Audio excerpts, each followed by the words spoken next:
Hello বন্ধুরা, কেমন আছেন? আশা করি সবাই বন্ধুরা রাত থেকে গাজীপুরের 3 সড়কে বন্ধ থাকবে যান চলাচল, এরকমটা কিন্তু আপডেট কিন্তু আমাদের সামনে চলে এসেছে। অবশ্যই কিন্তু আমরা বিস্তারিত কিন্তু আলোচনা করবো। তার আগে আপনি যদি এই চ্যানেলে নতুন থাকেন অবশ্যই কিন্তু চ্যানেলটি সাবস্ক্রাইব করে কিন্তু আমাদের পাশে থাকবেন এরকমই নিত্য নতুন রাজনৈতিক আপডেটগুলি কিন্তু সবার আগে পাওয়ার জন্য। তাহলে চলো বন্ধুরা শুরু করা যাক। প্রথম ধাপের বিশ্ব ইজতেমার আখরি মোনাজাতকে কেন্দ্র করে আজ শনিবার কিন্তু রাত 10টা থেকে গাজীপুরের 3 সড়কে যান চলাচল বন্ধ রাখার সিদ্ধান্ত নিয়েছে গাজীপুর মহানগর ট্রাফিক পুলিশ। মোনাজাত শেষে আগামীকাল রোববার কিন্তু বেলা 2টার পর সড়কগুলো আবার খুলে দেওয়া হবে। সড়ক তিনটি হলো ঢাকা ময়মনসিংহ মহাসড়কের আবদুল্লাহপুর এবং গাজীপুরের ভোগড়া বাইপাস, টঙ্গী ঘাটশাল আঞ্চলিক সড়কের মীরের বাজার থেকে টঙ্গীর স্টেশন রোড পর্যন্ত এবং রাজধানীর ঢাকার কামারপাড়া মোড় থেকে টঙ্গীর মুন্নুগেট সড়ক পর্যন্ত।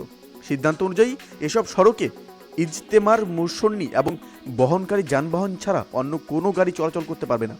তবে জরুরি প্রয়োজনে গাড়ি যেমন অ্যাম্বুলেন্স, গণমাধ্যম কর্মী এবং বিভিন্ন সেবা প্রদানকারী গাড়িগুলি কিন্তু চলাচল স্বাভাবিক থাকবে, এরকমই কিন্তু আপডেট কিন্তু চলে আসছে। এবং কিন্তু স্থানীয় প্রশাসন জানায় যে তাবলিগ এবং কিন্তু জামায়াতের দুই পক্ষের মধ্য দিয়ে বিরোধের কারণে কিন্তু আবারও বিশ্ব ইজতেমা অনুষ্ঠিত হচ্ছে আলাদাভাবে। প্রথম পর্বের নেতৃত্ব দিচ্ছেন বাংলাদেশের মাওলানা জুবায়ের অনুসারীরা এবং আগামী আখেরি মোনাজাতের মাধ্যমে শেষ হবে এ পর্বের ইজতেমা। দ্বিতীয় পর্বে ইজতেমা হবে 9 থেকে 11 ফেব্রুয়ারি এবং এ পর্বে নেতৃত্ব দেবেন ভারতের মাওলানা সাদ কম্বলভীর অনুসারীরা।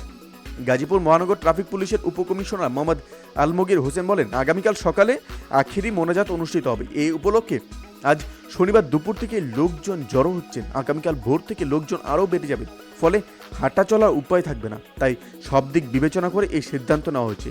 আগামীকাল মোনাজাত শেষ হওয়া বা মুসল্লিদের ভিড় না কমা পর্যন্ত এই সিদ্ধান্ত কার্যকর থাকবে। যেসব যানবাহন ঢাকায় প্রবেশ করবে সেসব গাড়ি বিভিন্ন পথে ঘুরিয়ে ঢাকায় পাঠানো হবে। সো বন্ধুরা, এই ছিল আমাদের একটা ছোট্ট আপডেট যেটি আপনাদের সামনে তুলে ধরলাম। অবশ্যই এই আপডেট সম্পর্কে আপনার কি মতামত এবং গাড়ি চলাচল কিন্তু বন্ধ থাকবে সেই সম্পর্কে আপনার কি মতামত অবশ্যই আমাদের কমেন্টে জানাতে ভুলবেন না। ভালো থাকবেন, সুস্থ থাকবেন, ধন্যবাদ। দেখা হচ্ছে পরবর্তী নতুন একটি কোনো ভিডিওতে। আপনি কোথা থেকে দেখছেন অবশ্যই সেটি আমাদের কমেন্টে জানিয়ে দিন।